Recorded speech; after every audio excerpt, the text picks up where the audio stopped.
Ну что ж, 5 августа 2025 года, за окном вторник, за окном в Башкортостане 9 часов утра. Это значит, что очередной выпуск «Аспектов Республики» должен начать свою работу в прямом эфире. Мы работаем в YouTube-канале «Аспекты Башкортостан», в Telegram-канале у нас прямая трансляция. Также в ТикТоке можно смотреть нас в записи и слушать в формате подкаста в плеере Мави, если вдруг вы, например, предпочитаете именно подкаст-формат.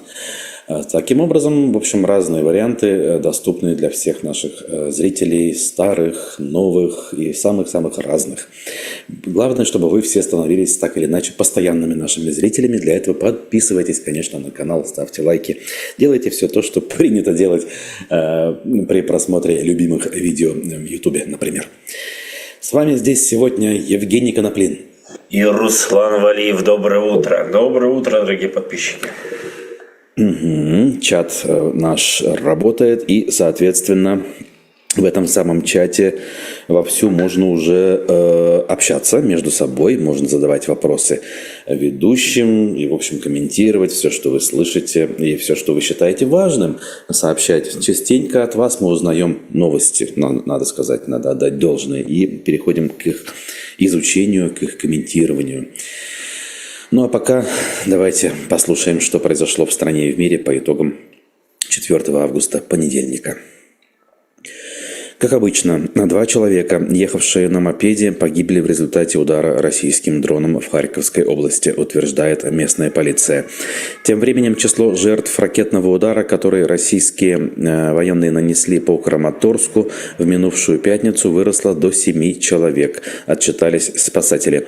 Еще одно тело извлекли из-под обломков многоэтажки. Разбор завалов продолжается. Генеральный секретарь НАТО Марк Рютте призвал страны Альянса последовать примеру Нидерландов, которые объявили о закупке у США для Украины оружия на сумму в 500 миллиарда евро. Посол США в НАТО Мэтью Уитакер сказал, что рассчитывает на подобные шаги сразу нескольких стран в течение ближайших недель. Россия более не считает себя связанной мораторием на развертывание ракет средней и малой дальности наземного базирования, объявил МИД. По словам ведомства, условия договора ведут к наращиванию дестабилизации ракетных потенциалов, создающих прямую угрозу безопасности страны. США вышли из соглашения в 2019 году. В МИД Индии назвали безосновательными упреки со стороны США и ЕС в том, что страна закупает российскую нефть. В ведомстве указали, что Евросоюз и Соединенные Штаты также ведут торговлю с Россией. В частности, по мнению Дели, Вашингтон закупает у Москвы сырье для атомной промышленности, химикаты и удобрения. Почти 3000 абитуриентов использовали льготы, связанные с участием в войне с Украиной, для поступления в лучшие российские вузы в этом году. Это посчитало издание «Важные истории» на основе данных абитуриентов 18 престижных университетов страны. В этом году поступающие с таким бэкграундом, их стало почти на 2/3 больше, чем годом ранее. Уроки родной речи для первоклассников сократили из-за санитарных норм, объяснили в Минпросвещении. При этом в ведомстве заверили, что речь не идет о сокращении объема преподавания родного языка, передает ТАСС. Ранее решение чиновников вызвало негативную реакцию властей Татарстана, где указания Москвы назвали опасной тенденцией. Литр бензина на автозаправках Москвы за июль и первые дни августа подорожал в среднем почти на 1 рубль. Такие данные Московской топливной ассоциации приводит Интерфакс. Ранее сообщалось, что цены на топливо на Петербургской бирже обновили исторический рекорд. На минувшей неделе правительство установила запрет экспорта бензина для стабилизации цены. Таковы были новости по итогам понедельника, 4 августа, в стране и в мире. Бедные дети у нас. Система образования. Ну, вон же льготы для детей-героев. Поступают учиться, значит, будут образованными, замечательными. Во-первых, да, то есть количество бюджетных мест сокращается, правильно понимаю? То есть, Вообще, в целом, да, если вот, для всех брать. Мгм. да. Во-вторых, все эти споры про родной язык, ну, так или иначе, если посмотреть то, как мы с тобой учились, например, и то, как сейчас, какое количество сейчас часов каждый день, по 6, по 7, там чуть ли не по 8 уроков, да ужас просто. Это именно так. Я тут с утра наблюдаю с любопытством на письмо, пришедшее от сервиса госуслуги. Что-то тут про воинский учет. Предлагается зайти, знаете ли, в личный кабинет и уточнить какие-то данные. Речь идет про электронный реестр повесток. Очень-очень любопытно, знаете ли. Обратите внимание на те из вас, у кого есть соответствующий доступ к сервису, не пришли ли к вам эти письма. Возможно, это какая-то общая рассылка, или все-таки стоит забеспокоиться конкретно мне. Дорогая редакция, доброго утра, пишет Клара Целкина. Всем хорошего дня. Спасибо вам, как всегда, вы с нами. То же самое можно сказать про Азата, про Наталью и других наших дорогих друзей. Кстати, Назад пишет, по-моему, гениально, что Трампу дали переводы Медведева. Ну, в последние дни действительно на фоне какого-то затишья относительно их дискуссия, заочная перепалка стало любопытным элементом. И вновь начали говорить о том, а что же такое Медведев, кто такой Медведев, стоит ли о нем вообще говорить, какова его роль, какова его функция, почему он такой, какой он есть и так далее, и так далее. В общем, привычное занятие для экспертов, политологов, которые комментируют происходящее. Кстати, Дмитрия Анатольевича вспомнили впервые с какого года в мире? С 10-го, с 12-го? Ну, в мире все-таки, да, с 12-го, наверное. Когда он стал премьером, после ухода с поста президента, его уже в мире особо не вспоминали. Вот. А эксперт у нас сегодня будет в эфире, надо сказать, замечательный эксперт в программе «Аспекты мнений», политолог, иностранный агент, конечно же, Аббас Галямов. В 13 часов по уфимскому времени. Не пропустите, дорогие друзья. Ну а мы к новостям республики, где, знаете ли, понедельник отмечается, как обычно, оперативным совещанием. Кое-что оттуда мы, конечно же, почерпнули. Как, например, то, что новоиспеченная, казалось бы, министр предпринимательства и туризма Зухра Гордиенко, 48-летняя, оставила свой пост. Коммерсант напоминает, что она стала министром предпринимательства и туризма чуть более года назад, в мае 2024-го. Оставила должность она формально в связи с переходом на другую работу. Ранее, до того, как стать министром, она была главой администрации Кигинского района. Активной, кстати, была блогершей, надо сказать, в отличие от многих своих коллег. Вот. А новым министром предпринимательства стала некто Светлана Верещагина, ранее работавшая заместителем министра экономического развития и инвестиционной политики Башкортостана, сообщает нам «Коммерсант». Я тут не могу не остановиться, конечно же, на этой теме, поскольку у нас, знаете ли, если взять новостной фон, за многие годы, не только за последние месяцы, туризм и предпринимательство – это самая, знаете ли, новостеемкая отрасль вообще деятельности республики в целом и правительства региона в частности. Тут постоянные отставки, тут постоянные инициативы, ну а в последнее время еще и громкие уголовные дела. И, конечно же, тут вспоминается имя и фамилия Артура Идельбаева, видного политического деятеля нулевых, десятых и вот уже 20-х годов, который в последнее время был, как мы знаем, чиновником по туризму. Министром он не был, но мелькал всегда в кадре, когда речь шла про развитие туризма, конкретного такого туризма на земле, связанного с отдыхом, употреблением кумыса и других блюд национальной башкирской кухни. По поводу Идельбаева. Большой материал в иностранном... Подожди, насчет Зухры Гордиенко. Интересно, что она, да, ушла на другую должность, как пишет. Другая должность. Что за должность? Куда ушла? Где хоть какая-то открытость? Где Где мой любимый бывший начальник и бывшее место работы, которые подошли бы, РБК Уфа, сказали бы: Зухра, вот куда уходите, почему уходите? Обычно же был доступ к телу, а тут как-то ушла на другую должность. Куда ушла? Зачем ушла? Непонятно. Ну, может, скажут, может быть, все-таки сообщат. Если взять примеры из недавнего прошлого, то в таких случаях некоторые из чиновников все-таки объявляют о том, куда они уходят. Но тут я подозреваю, ведь все-таки, и, наверное, вы согласитесь, речь не только о том, что она куда-то уходит, а речь о том, почему все-таки она уходит. Скорее всего, Авгиевы конюшни, условно говоря, в этом ведомстве сформировались, и она поняла, что разгрести этот бедлам не получается. А может быть, над ней тоже нависли тучи. Все-таки, как-никак, последний год она возглавляла это ведомство, а коррупционные эпизоды у упомянутых персонажей, они были в том числе и за этот период. Таким образом, тень определенным образом на нее тоже могла упасть.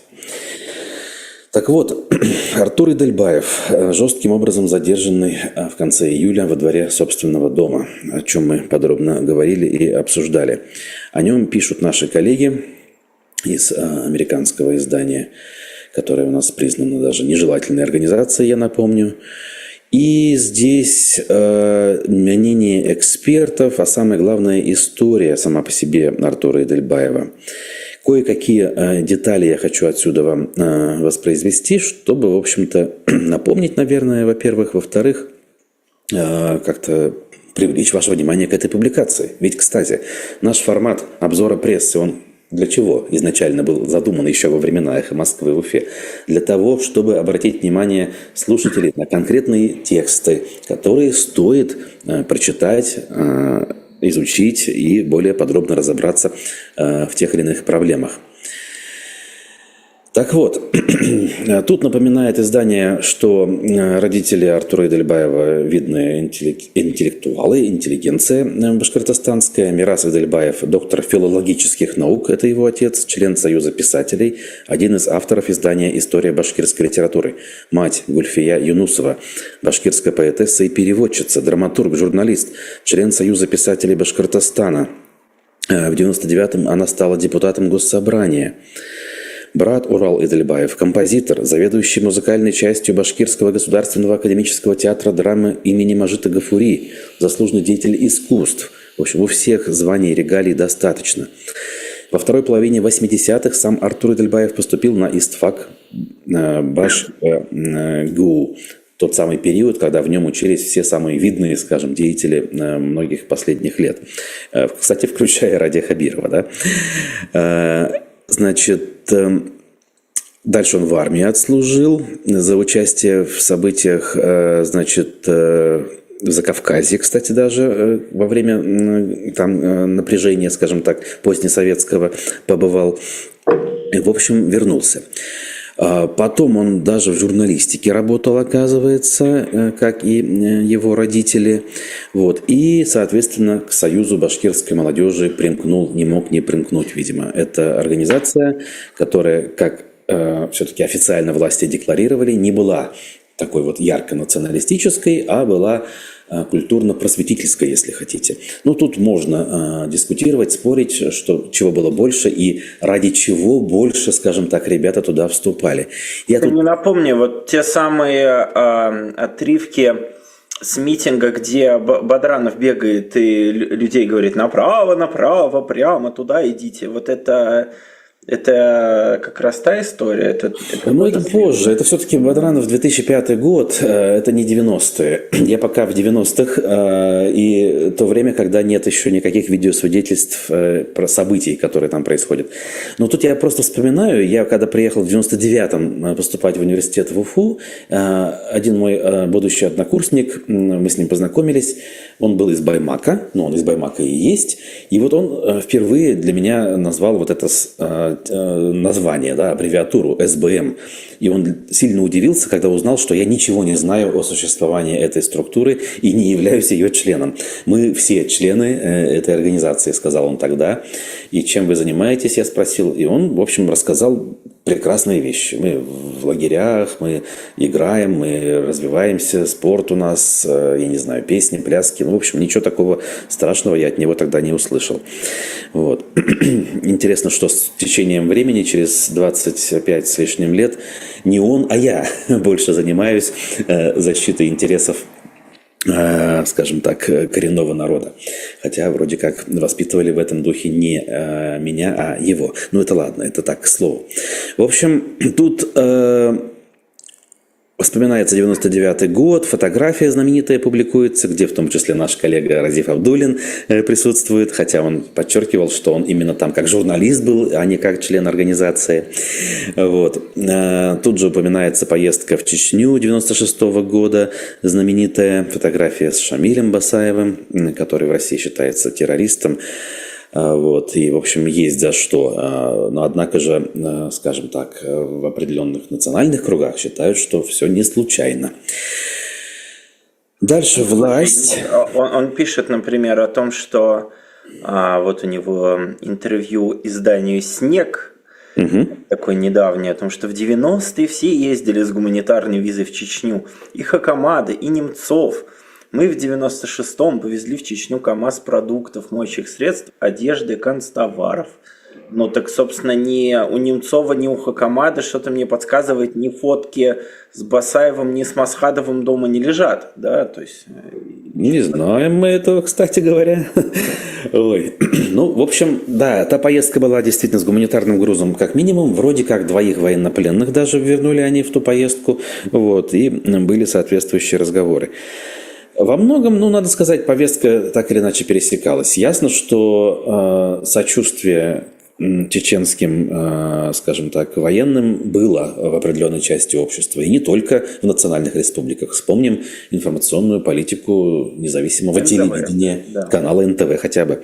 Вот у меня его не было, я его не смотрел. Я по Чечне узнавал только из официальных источников, как выяснилось, спустя 30 лет, из Первого и Второго канала. И там риторика была более или менее однозначной. Не такой вопиющей, как сейчас, но она была все-таки такой провластной. Так или иначе это надо признать. А те же НТВшники, они исключительно сопереживали чеченским, в частности, мирным жителям, которые страдали в ту войну. Ну ладно, это все-таки большая отдельная тема. Тут дальше вспоминается, как входил во власть Артур Идельбаев, как в разное время с лидерами республики, в том числе с Муртазой Рахимовым, взаимодействовал. Тут опрошены эксперты, скажем, кто за этим мог наблюдать в моменте. Очень интересно это все, если все-таки хочется погрузиться в контекст. Вот те самые нулевые вспоминаются, о которых Женя говорит, митинги против монетизации льгот 2005 года, где многие нам знакомые лица так или иначе отметились. Ну, в частности, Айрат Дельмухаметов был одним из лидеров протеста, а Ради Хабиров был лидером переговорной группы, если хотите. Ни много ни мало Союз башкирской молодежи входил в состав созданного сторонниками Александра Дугина Евразийского союза молодежи. Кстати, вот. Много чего переплетено в предыдущие годы в истории. В общем, вот так, все интересно. Вообще материал данный задается вопросом или даже утверждает, что арест Идельбаева и вообще это все уголовное дело – это удар по Хабирову. Понятно, что это мнение одного из экспертов, и тут нельзя не задуматься, как минимум, так это или не так. Не безосновательное предположение, скажу я вам, в результате. Вот такая публикация. Ну, а мы давай дальше двигаемся. Что у нас по новостям? Да, господи, Идельбаев. Ну, Дугин, по крайней мере, точно фашист, тут уж извините. Ну, в нынешнее время, когда все стало... Ой, да я еще в 90-е человек орал, понятно, что со сцен на концертах, господи, гражданской обороны. Серьезно? Он в целом был последовательный чувак довольно. Собственно, рэпер Тайга выступил, это новость уже, конечно, не первой свежести, но попробуем это тоже разогнать. Итак, американский рэпер выступил на свадьбе сына основателя русской медной компании Игоря Алтушкина. Интересно, что то видео, которое Мэш распространяет, на нем есть рэперы отечественные, есть поздравления молодоженов, но вот рэпера Тайга-то и нету, кстати. Собственно, про его русскую медную компанию, я думаю, вы прекрасно в курсе. Собственно, прилетел рэпер Тайга в Екатеринбург я так понял, после концерта в Москве, где он выступал. На разогреве у него была группа Аяла, ни много ни мало, кстати. По данным Мэш, торжество обошлось не менее чем в 100 миллионов рублей. Алтушкин у нас известный влиятельный бизнесмен. И в том числе его, кстати, связывают с спонсированием знакомой нам также русской общины в Екатеринбурге. И, собственно, понятно, его русская медная компания, собственно, пытается вернуться к планам по разработке хребка Кыргызстау, где уже в 2020 году проходили массовые экологические протесты. Но я думаю, дальше объяснять, что такое Кыргызстау, нам для нашего зрителя смысл не имеет. Да, только я бы уточнил, что они не пытаются вернуться, а вернулись уже к разработке к геологоразведке пока еще данного хребта. И действительно, раз уж мы эту тему затронули, опять же, я не знаю, правда, кто такой данный рэпер, но про деньги мы услышали, значит, деньги там есть, хотя кто бы сомневался, что они там есть. Все в этом смысле, видимо, у них благополучно и у собственника, и у самой компании. А у нас с вами в республике действительно на эту тему полная тишина. Когда завели уголовное дело на активиста Урала Байбулатова, который хоть как-то пытался к этому привлекать внимание, и прошли мероприятия у нескольких активистов местных, все стало тихо. В общем, популярно, к сожалению, силовая ветвь власти и власть в целом объяснили башкортостанцам, что в этот раз не потерпят самодеятельности и не готовы повторять сценарий, который случился на Куштау ровно 5 лет назад. Кстати говоря, именно в эти дни, в начале августа 2020 года, на Куштау началась горячая фаза, которая переросла в ключевые события 15 и 16 августа. Лагерь защитников в эти дни уже появился. Да? Я упомянул русскую общину, буквально сегодня с утра прочитал о том, что они буквально неделю назад устраивали очередной крестный ход в городе Салават. Собственно, в Успенском кафедральном соборе состоялась литургия, все очень религиозно, чинно выглядит, но если посмотреть видео, которое они прикладывают, естественно, там эти все флаги их, Россия, матушка, Господь и так далее, весь остальной ужас, перекрытые улицы какие-то и лысые головы впереди идут. Ужасно на все на это смотреть. А то периодически мне говорят о том, что я про русскую общину не говорю, а про националистов говорю негативно. Но я просто думал, что все и так очевидно, но оказывается... надо. Не, ничего очевидного. Очень простые вещи. Я почему банальности какие-то одни и те же изо дня в день повторяю? Потому что вот так. Их надо повторять. Да. А к нашим, если другим новостям переходить, здесь есть, знаете ли, такой отголосок политики, если хотите, хоть какой-то. Коммерсант сообщает, что ЛДПР, есть такая партия, опередила «Единую Россию» по числу зарегистрированных кандидатов в Горсовет Бирска. Это что ж такое? 20 из 72 зарегистрированных кандидатов на депутатские кресла в Горсовете Бирска выдвинуты ЛДПР. Таким образом, либерал-демократы будут представлены во всех избирательных округах на выборах, которые в Бирске, в частности, пройдут 14 сентября, в единый день голосования. А у «Единой России» зарегистрировано на одного кандидата меньше. 20-й округ будет единственным без представителей правящей партии.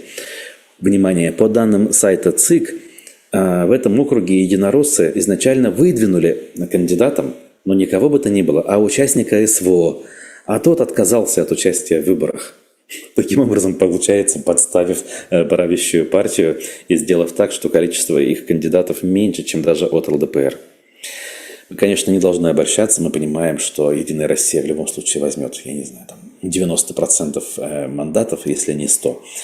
Но, знаете ли, показательный случай, как герой, на которого делают ставку, то ли для отвода глаз, то ли для формирования некой ширмы информационной, но так или Слушай, это иначе. всего лишь Бирск, да, то есть не какой-то крупный Не, город я такой. преувеличивать значимость я бы не стал, разумеется, но тут важен как бы прецедент. Вот оно что. То есть даже не хотят в депутаты идти эти люди, ну, по крайней мере, некоторые из них. Тут, значит, им время героев устраивают, обучают чему-то, а они, значит,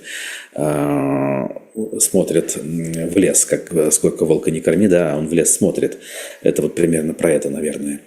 Опять же, Ну, я немножко вообще, обобщаю. Друзья, я все-таки уточню, обобщаю, потому что я не уверен, что этот человек конкретно был в числе выпускников программы, об этом ничего не говорится. Ну, в общем, ты про просто. Хабировска. Ну, вообще, я думаю, что на месте кремлевских политтехнологов было бы интересно в какой-то момент после войны поменять такую лидирующую партию с ядра на ЛДПР, потому что, конечно, годами вот эту такую нишевую, быдлячую такую повестку они как раз-таки представляла эта партия. И вот как раз-таки вот она, народная любовь, она должна была перетечь от этих интеллигентных людей с «Единой России», относительно интеллигентных таких, знаешь, для меня «Единая Россия» все-таки раньше была связана с такими людьми, как Шувалов, например, да, такой вот Ну, человек, не без этого. относительно умеющий три слова связать в предложение в абзац. А ЛДПР это такой, куда, бля.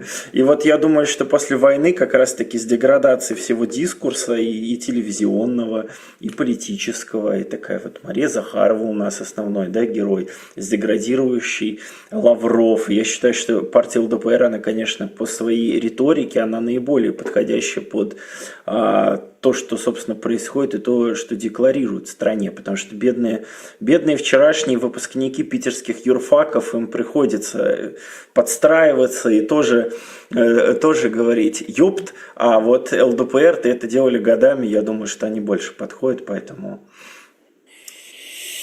Да, понимаю.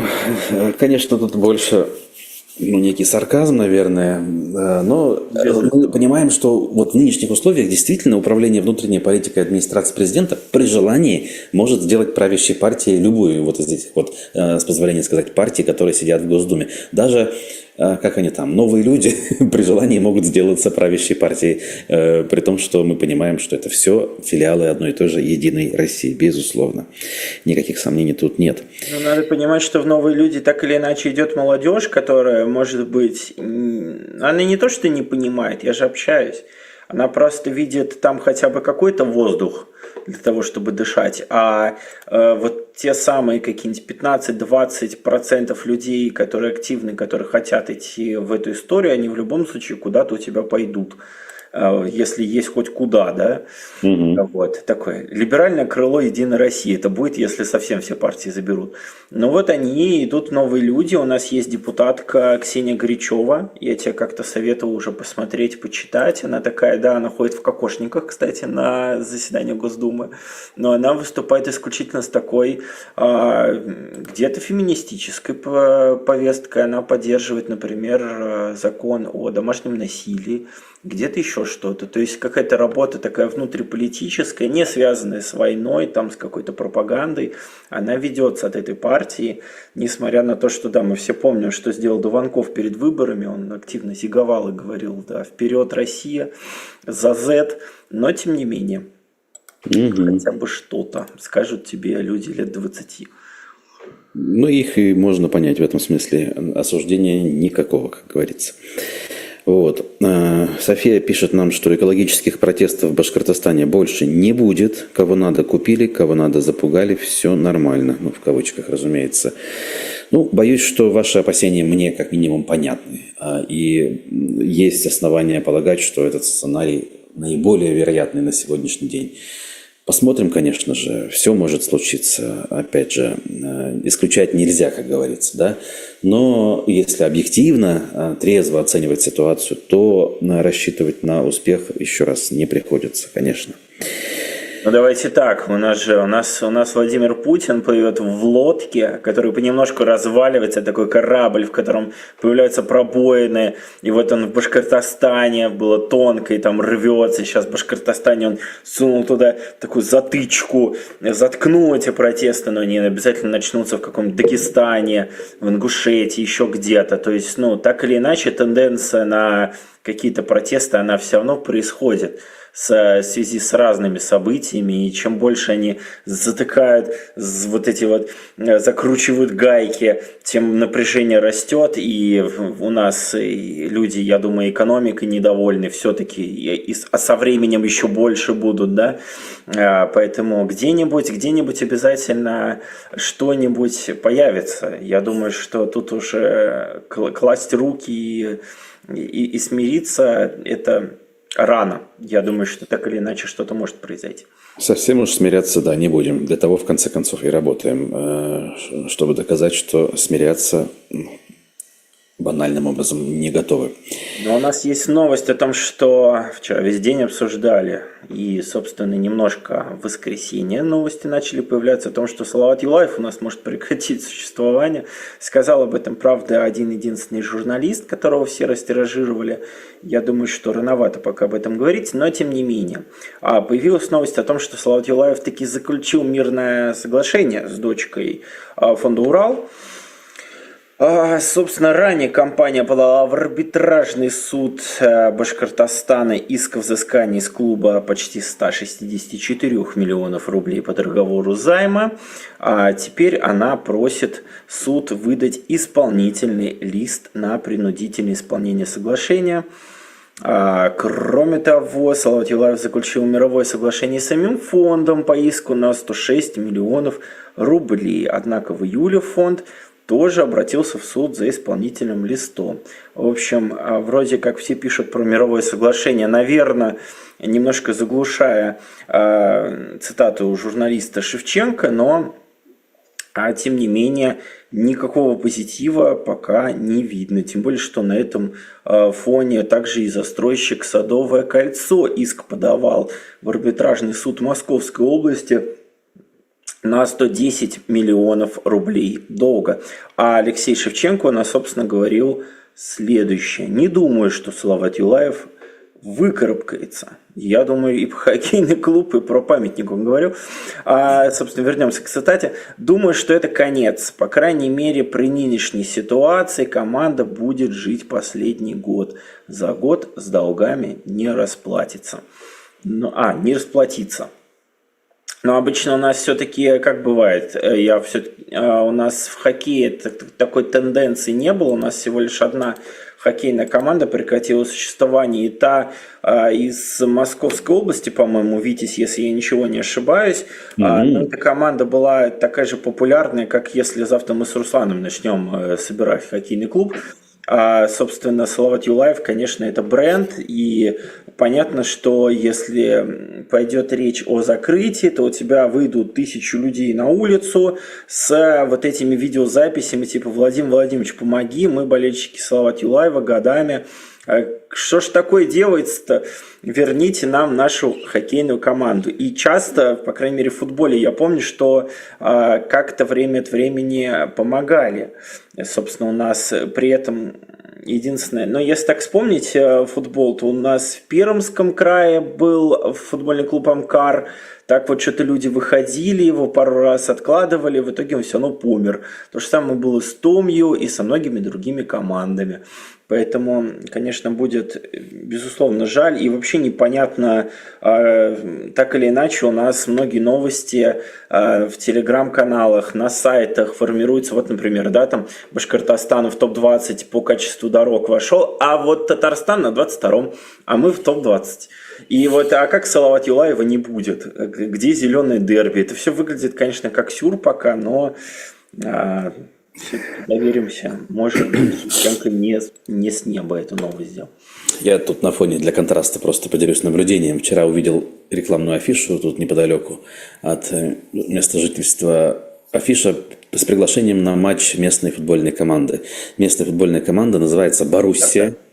как и Дортмундская. Но эта местная Боруссия выступает в 8-й лиге. Я пошел загуглил. Герта еще есть, берлинская, насколько я помню. Она-то хорошая, она там в первой лиге, Да. ну то есть в высшем дивизионе практически. И даже порой бывает совсем уж там в премьер-лиге. А вот тут вот местная районная тоже в лиге, но в 8-й. Это сколько лиг? Это вот как футбол развит. И эти клубы существуют без всяких там каких-то спонсорских больших денег. За счет энтузиазма жителей, которые вкладываются в клуб, будучи членами фан-клубов и, соответственно, спонсируя таким образом.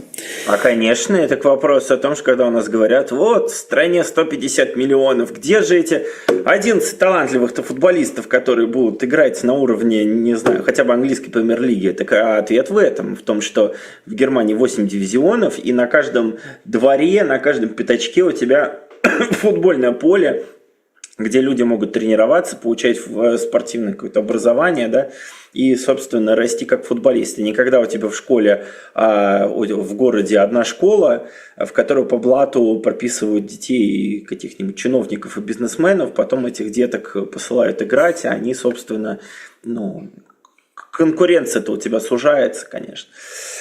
Безусловно. Вот это беда. Ой, к другим новостям. Опять же, в дни очередной годовщины событий на Куштау прямо-таки новость ложится очень удачно в повестку. Башкирская содовая компания обещает выплатить дивиденды своим акционерам, а именно более 3 миллиардов рублей. Решение принято общим собранием акционеров Башкирской содовой компании еще в июне месяце. Итог, соответственно, 2024 года данные дивиденды. Для сравнения, по итогам 2023 года БСК выплатила акционерам больше денег. Не 3,3, как сейчас, а 5,4 миллиарда рублей. Значит, Башкирская содовая компания, если вдруг кто не знает, является крупнейшим производителем пищевой и кальцинированной соды в России. И совсем недавно, в начале июня, стало известно о продаже 57,5% акций БСК, находившихся в федеральной собственности, группе компаний «Росхим», которая контролируется по всяким разным данным, вполне себе достоверным данным, семейством по фамилии Ротенберги, которые являются давними друзьями лично Владимира Путина. 38,4% акций продолжает принадлежать Башкортостану. Таким образом, это не контрольный пакет, если вдруг кто-то скажет, что Башкортостан контролирует деятельность компании. Вот, пожалуй, такая новость. Плюс добавлю от себя, что сырьевая проблема как не была решена 5 лет назад, так и не решена. Ничего нового не предложено и, по крайней мере, не задекларировано. Хотя надо полагать, что все эти 5 лет все-таки, наверное, они что-то делали для того, чтобы подготовиться к будущему. Просто они об этом помалкивают. О чем это говорит? Возможно, о том, что все-таки какой-то из шиханов находится в группе риска, до сих пор находится. Потому что иначе они бы, наверное, уже сказали бы, что нам бы надо начать разрабатывать там условно гумеровское месторождение, условно из-за Уралья возить. Помню, эти варианты все бурно обсуждались, а сейчас тишина полная. Так, ну на что в комментариях? Во-первых, я только что заметил, что Коноплин под стол ходил, когда были исторические моменты 90-х, где представители башкирского народа участвовали в тех или иных мероприятиях. Слушайте, а про Римскую империю, когда я читаю, что вообще, а с этим что делать? Там я не то что под стол не ходил, там даже меня, в принципе, в планах не было ни меня, ни родителей, ни дедушек, ни бабушек, поэтому не принимаю. А Барсабой пишет наш дорогой о том, что чем раньше будет массовый протест и революция, тем больше вероятность сохранения России, видимо, в составе федерации какой-то, да? Ну, а что у нас движущей силой революции, хочется спросить. Где у нас эта движущая сила революции? В БК, может быть, про которых мы смотрим и обсуждаем кулуарно последние дни, что там происходит и что за великое расследование там вышло на канале, как там, «Популярная политика», по-моему, если я ничего не путаю. Да. Это все, кстати, нежелательные организации и так далее, да. Да, нежелательная организация или другой какой-то канал, там Алексей Навальный, я не вспомню. Но, тем не менее, отвратительно, ужасно, совершенно непонятно, в какую сторону стреляете. Да, если вспомнить обложку игры Call of Duty, где солдат как будто бы на обложке стреляет в своих. Вот, случайно так было нарисовано, но тем не менее. Поэтому движущая сила нужна, я не вижу пока. Я вижу какую-то бесконечную войну медийки, одной с другой, кто получит свои 200 тысяч просмотров со стримов, вот это вот я вижу, а больше ничего, к сожалению, нет. Вот. Или, я не знаю, может, кому-то нравится Максим Кац, конечно, тоже, наверное, запрещенный, перезапрещенный, но у меня симпатий пока что никаких никому нету вообще, ни к национальному активисту. Нравится, не нравится, а что это мне? Мне вот нравится. И что? Я регулярно посматриваю его аналитические обзоры, по крайней мере, они неплохие, в том числе вот вчера был... Даже не помню про что. Минут 15. Очень удобно. Вот. Да, по существу, конечно, ты абсолютно прав по данному комментарию, потому что мы наблюдаем. И, в общем, добавить особо нечего. Тем временем я тут хочу сообщить, что вот этот вот реестр повесток, в который меня уведомление с госуслуг пригласило, судя по всему, испытывает перегрузки. Наверное, такие... Руслан, у тебя звук пропал.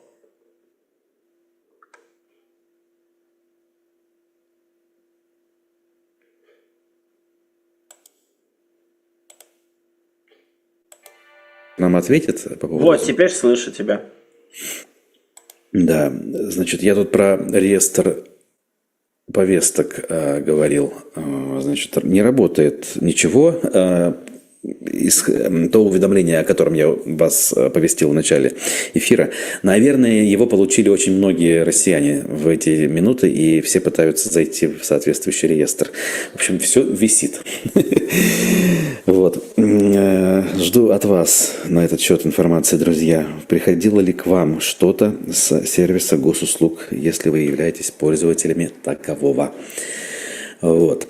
Собственно, моя любимая новость, которую я вчера ночью прочитал, это шедевр из рассказов наших. Это Салтыков-Щедрин практически, Руслан. Вау. Пруфы пишут. Башев-Татранс объяснил, почему в автобусах не работают кондиционеры. Собственно, в комментариях под постом главы республики Радия Хабирова жители жаловались на неработающие кондиционеры в автобусах Башев-Татранса. Один из комментариев, я так понимаю, приводится. Почему ни в одном автобусе нет кондиционера? Проезд в этих автобусах – настоящая пытка. Сколько просили пустить нормальный автобус из Черниговки в Сипайлово, одни отписки. Увольте директора Башев-Татранса, он, думаю, не справляется. И, собственно, уполномоченный по связям с общественностью в ответ сообщил, что не все автобусы оснащены системой кондиционирования. Но при наличии системы водитель ее включает. Но суть не в этом. Мне понравилась его формулировка. При отсутствии климатического оборудования в пути следования водитель использует естественную вентиляцию через предусмотренные заводом-изготовителем вентиляционные люки, то есть крыши и форточки. Пассажиры также имеют доступ к форточкам и люкам. В жаркую погоду климатическое оборудование чаще выходит из строя в случае нарушения его эксплуатации, то бишь открытия пассажирами форточек и люков тех самых. Оборудование длительное время работает на максимально предельных значениях своей мощности, что приводит к возникновению избыточной нагрузки на двигатель внутреннего сгорания и систему кондиционирования. Ты понял? То есть у нас, когда нужна система кондиционирования? Летом. Но летом люди открывают форточки. Поэтому, собственно, не работают у нас кондиционеры. На самом деле, формально-то они правы. Действительно, когда работает кондиционер, форточку открывать нежелательно. Это все понятно. Но это они с больной головы на здоровую перекладывают.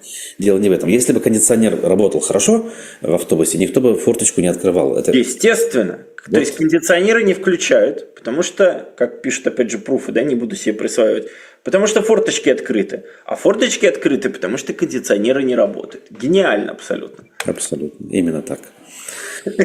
Ой, ну а значит, интересная новость вот в чем. Надо бы ее успеть сегодня обязательно, потому что это, наверное, важно. Телеграм-канал ВЧК ОГПУ. Известный анонимный телеграм-канал, который предлагает всякого рода сливы из достоверных, так скажем, источников. Некоторые вещи с течением времени, надо сказать, подтверждаются. Но тут прям очень серьезно.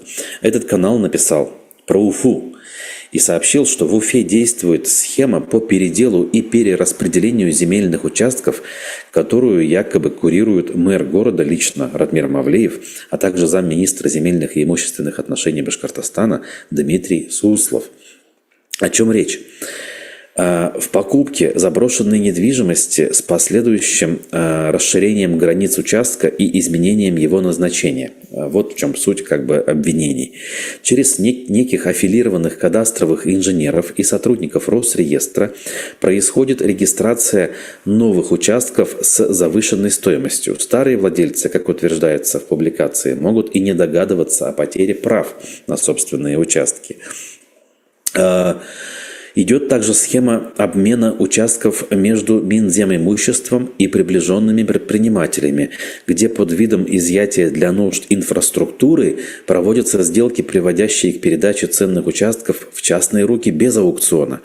Отмечается, что один из таких обменов якобы проводился на основании отмененного ранее постановления. Тут упоминаются фамилии бизнесменов, которые являются выгодоприобретателями этой схемы. Некие Вадим Лунев, Александр Водолеев и Дмитрий Павлов. Уточняется, что аналогичным способом, по информации канала, земли лишились компании, такие как Башстройинвест и Стандарт Плюс. Ну, в общем, Сколько сложно, конечно. башкортостанских СМИ об этом написали? Только мы в телеграм-канале. Подписывайтесь, пожалуйста, на наш телеграм-канал.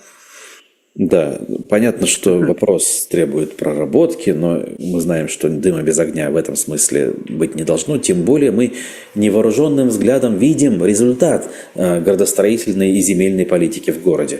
Если бы она была не коррумпированной и вообще в целом вменяемой, то, наверное, количество совершенно неожиданных, но страшных и безобразных 25-35 этажек было бы меньше. А тут буквально на каждом шагу они вырастают, а где еще не выросли, их уже успели анонсировать. И совершенно никакой логики, последовательности и здравого смысла в этих действиях, как правило, не отслеживается. Почему так происходит в жизни в разных областях нашей деятельности? Потому что есть другие мотивы делать такие поступки. А эти мотивы могут быть финансовыми, коррупционными, соответственно. Таким образом, публикация вполне себе объясняет то, что мы и так наблюдаем. Посмотрим. Несет крамолу Руслан Валиев на нашего любимого мэра, но уверен, мы же прогрессивная столица. Конечно, Ратмир Мавлиев обратит на это внимание и даст развернутый комментарий по всем тезисам из этого, собственно, расследования. Так было бы, если бы мы действительно были бы прогрессивной столицей, но, конечно, Ратмир Мавлиев ничего из этого не прокомментирует. А если прокомментирует, то скажет, что мы с Русланом враги народа и, собственно, иностранные какие-нибудь агенты влияния на родной Башкортостан, которые врут и гадят, как и ВЧК ОГПУ, естественно. Угу. Кстати, у них же канал был недавно относительно заблокирован, удален, насколько я помню, но, видимо, это уже новый, да, который возник на его месте. Содержание от этого не изменилось особо. А где, кстати, телеграм-канал с фейками-то, который обычно фейкер разоблачает про это? Подожди, там не так быстро все. Будет, я думаю, все будет на своем месте. Яно Башкорт сообщает, что у него нет уведомлений от госуслуг. Вон как интересно. То есть это все-таки хоть и массовая, видимо, рассылка, но не всеобъемлющая, да? То есть не поголовная. В общем, посмотрим, что там есть. В течение дня, наверное, еще раз, если вспомню, попытаюсь зайти, когда ажиотаж стихнет. А пока вообще не работает. Если несколько минут назад система писала, что у нас тут сбой, то сейчас просто не удалось получить доступ к сайту. Все. На этом баста. Просыпается, я не знаю, Москва, центральная Россия, и, скорее всего, активно люди заходят, и в итоге сервера упали. Ждем на эту тему новостей. Не удивлюсь, если они сегодня будут. Скорее всего, они будут. Вот.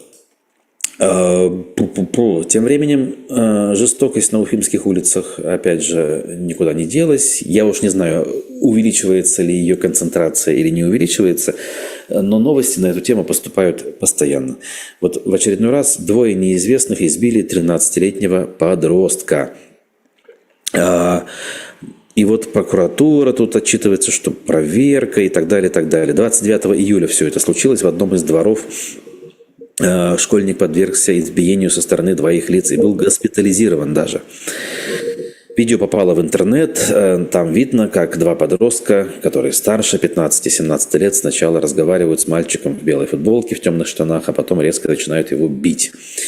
Вот. При этом не упоминают, в частности, аргументы и факты, что это за мальчики, с каких они семей, уж не дети или героев, которые повесили на себя, предположим, значки, что они дети. Вот когда мы с вами вчера говорили о том, что происходит дискриминация без видимых на то причин и выделение без видимых на то причин отдельных категорий наших детей, то вот, пожалуй, один из исходов, к которому может привести данная политика. Я еще не утверждаю, что она привела, что это дети именно такие, но почему бы и нет? Если завтра обладатель такого значка изобьет человека, у которого такого значка нет, мы можем предположить, что, скорее всего, на это действие будут закрыты глаза.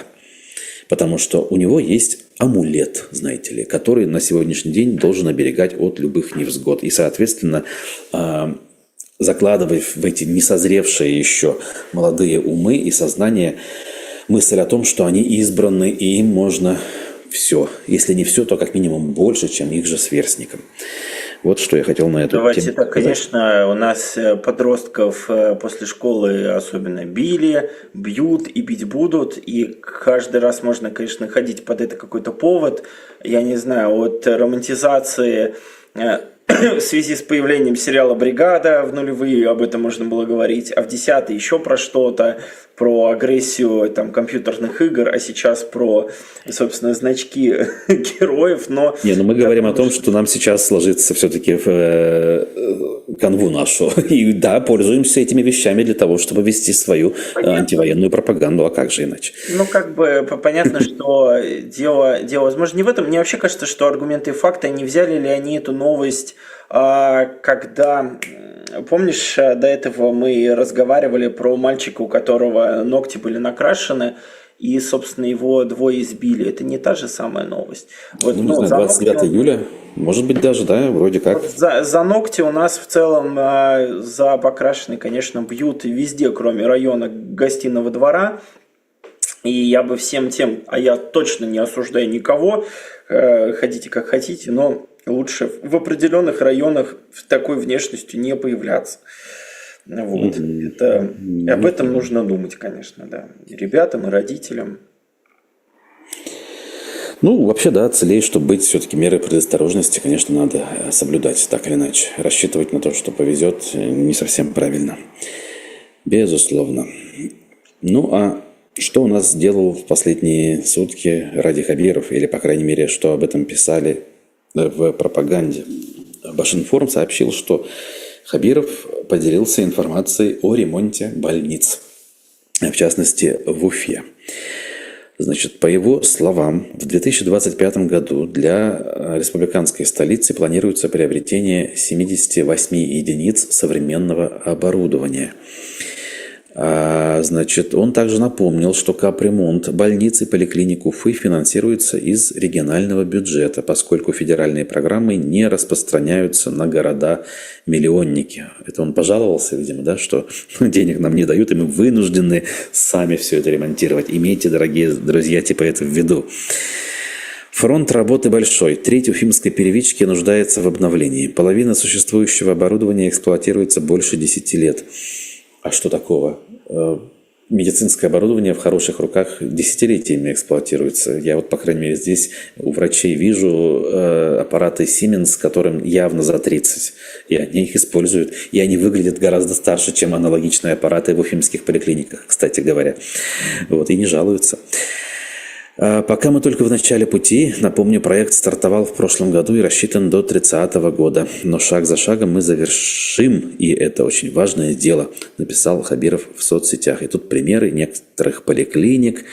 Больница 8, поликлиника 2, там, значит, больница скорой медицинской помощи на Губайдулина, поликлиника 50, больница 18 и так далее, и так далее. Ну, понятно, ремонт – это неплохо, это хорошо. Еще при мне некоторые поликлиники преобразились, надо сказать, и было в них приятно ходить, по крайней мере, вот те, что у меня были возле работы на Гоголя Аксакова. Поэтому что тут скажешь? Поликлиники надо ремонтировать. Вопрос в том, чтобы все-таки услуги оставались доступными для людей, люди могли бы обращаться к врачам, не ждать очень долго и при этом получать более или менее квалифицированную помощь, а не формальный подход, чем, к сожалению, наша медицина все-таки отличалась и, видимо, до сих пор отличается. Да, она доступна, да, легко попасть, но зачастую, в общем, поверхностно идет отношение к человеку, и в итоге некоторые опасные, скажем так, заболевания получают возможность развиться и унести жизнь человека. Тем временем у нас М пишет комментарий о том, что дочка носит значок «Пацифик». Это к разговору, видимо, о накрашенных ногтях. Не опасно ли носить? Мне очень стыдно за свою страну, честно, и за общество в России, но я считаю, что значок «Пацифик» носить опасно сейчас в России. Вот это мое искреннее мнение. Мне кажется, что... Да, нет никакой гарантии, что кто-то завтра пристанет. Люди, причем но может... подростки, которые ни хрена не понимают, что такое значок «Пацифик».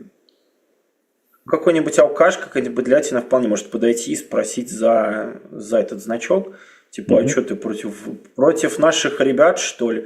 Вот, то есть я думаю, вполне себе кто-то может это идентифицировать и проанализировать, считать это как, я не знаю, там, антивоенное высказывание. Да, именно так, поэтому надо быть все-таки поосторожнее. Хотя, с другой стороны, вот человек хочет Это выбор человека, понятно. Если ребенку 8 лет, то надо значок «Пацифик» желательно снять. Конечно, тут уж и извините, да, это не, по крайней мере, тут про какую-то гражданскую инициативу говорить рано, наверное, в этом возрасте. Если же ребенку 17 лет, он отдает себе отчет в том, что делает, ну тогда, наверное, стоит поддержать, но предупредить об опасностях, по крайней мере, да. Угу. Да, вижу сообщение, в том числе от М, что ничего в госуслугах нет. Ну вот как, видимо, значит, не у всех есть. Ладно, сообщу вам потом по мере, значит, поступления информации. Вот. Ну а пока давайте мы будем постепенно закругляться. Я вновь проанонсирую интервью, эфир с Аббасом Галямовым, с политологом, с которым мы встречаемся в 13 часов по уфимскому времени довольно скоро. Это случится, я надеюсь, и не будет у нас каких-то препятствий для этого. Вот. А вам спасибо, друзья. Пожалуйста, не забывайте, как обычно, про лайки. Низкий поклон тем, кто хоть какими-то 100 рублями, но поддерживает нас с помощью сервиса донатов Boosty. Пожалуйста, присоединяйтесь к пусть и небольшой, но, скажем так, вот этой группе в полосатых купальниках, да, это, наверное, все-таки главные люди, которые не дают вешать нос в самой трудной ситуации и говорят нам о том, что в любом случае мы обязаны продолжать свою деятельность. Как-то Пишут так. у нас в Телеграме о том, что 80% нет Ютуба. Для кого публикуете эфиры? Дорогие мои, те, кто хочет найти доступ к информации, должны искать способ подключиться к Ютубу. Ну, ребят, у нас нет возможности... Давайте завтра мы с Русланом приедем, начнем вам на площадях рассказывать новости. Да, у нас нет такой возможности. Ищите, есть много разных площадок, где... Мы, в конце концов, напишите нам, отправим ссылочку. Боже мой, ну что за бред, извините меня. Вот, ну, как так можно? Ну, нежелание вот это сделайте за нас. Вот. Есть платные сервисы, недорого стоит, там типа 100 рублей в месяц, и все прекрасно работает. Вон же, поделитесь, дорогие друзья, те из вас, кто пользуются. В конце концов, надо страждущим в этом смысле помогать. Я знаю таких людей лично, да, я понимаю. Ой, лень возиться, а в то же время хочется. Ну как так, извините меня, ну боже мой, ну что за лень? У меня вообще нет эмоций даже на этот счет. Точнее, эмоции есть, а слов нормальных нет. Вот. Как-то И так. давайте обязательно... 15 лет девочки, ну вот я не знаю, в зависимости от того, что она сама в это вкладывает, но я думаю, что опасно. Так, 21 лайк. Давайте набросаем перед закрытием побольше, чтобы побольше людей нас посмотрели. Спасибо всем 50 людям, которых не 20%, как нам сообщил, собственно, подписчик из Телеграма, а вполне себе нормальные цифры в моменте. И, собственно, подпишемся и на Телеграм-канал тоже. Как-то будем пытаться нас поддерживать на плаву. Вот, все зависит от вас. Я уж молчу про то, что нас многие смотрят не из России. Можно подписочку на какой-нибудь бустит себе оформить. Понимая, что в отличие от многих других изданий, вроде Медиазоны, у нас кроме вас, конкретных товарищей, которых я могу так по пальцам пересчитать, никого и нету. Надо все-таки поддерживать. Если смотрите постоянно, давайте попробуем как-то участвовать в этом во всем. А там уже можно будет и какой-то дополнительный контент выпускать под все. Собственно, спасибо. Спасибо, друзья. До встречи в эфире и пока. Всего доброго, пока.